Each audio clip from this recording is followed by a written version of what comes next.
I think old instant messaging names and old email addresses are just embarrassing. And you should never talk about them. Yeah. Wake up with WVVA. The suspect wanted in connection with that bank robbery is now sitting in a Michigan jail. Well, one person is dead following a shooting in Princeton. A local judge is enforcing a temporary gag order for a homicide investigation in Mercer County.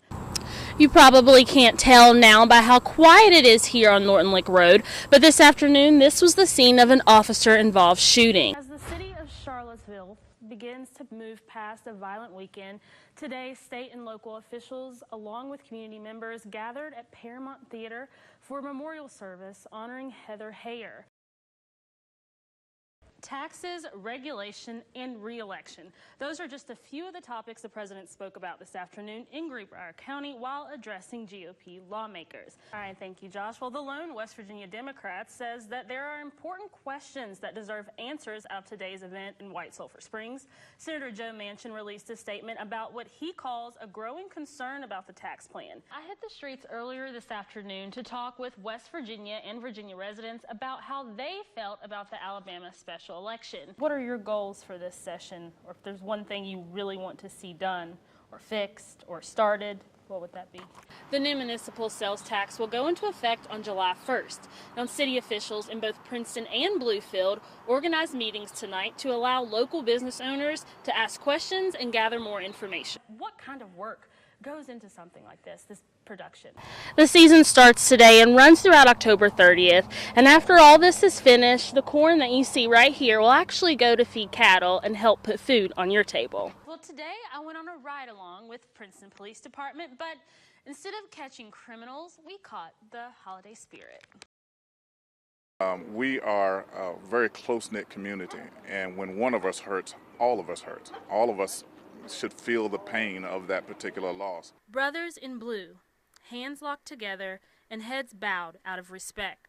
A somber atmosphere surrounded the Bluefield Police Department Tuesday evening at a prayer vigil held for an officer who died in the line of duty early Tuesday morning.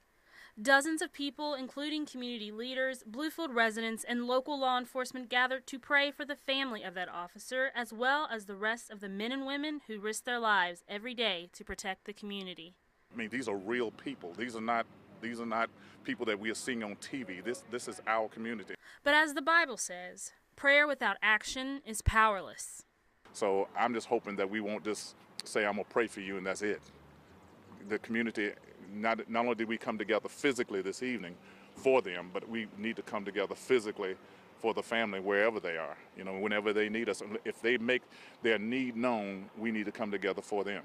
Officers from the Bluefield Police Department, as well as officers from other local agencies, stood united for the community and to mourn a brother gone too soon. Here for you in Bluefield, I'm Patrice Mitchell, WVVA News. He lives behind the bar. I mean, that's where he is most comfortable.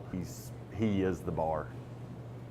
Patrons of the rail yard in Bluefield may have noticed that a familiar face has been missing the past few weeks. Pretty significant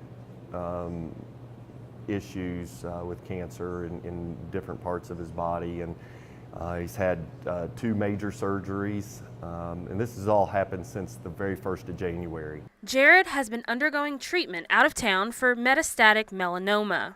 When this first happened, I immediately knew that I wanted to do something, and had tremendous outpouring of concern and, offers to help. To help with treatment costs, rail yard owner Tom Cole and the entire staff will be hosting a benefit brunch this Sunday at the Clover Club, the venue directly above the restaurant and bar.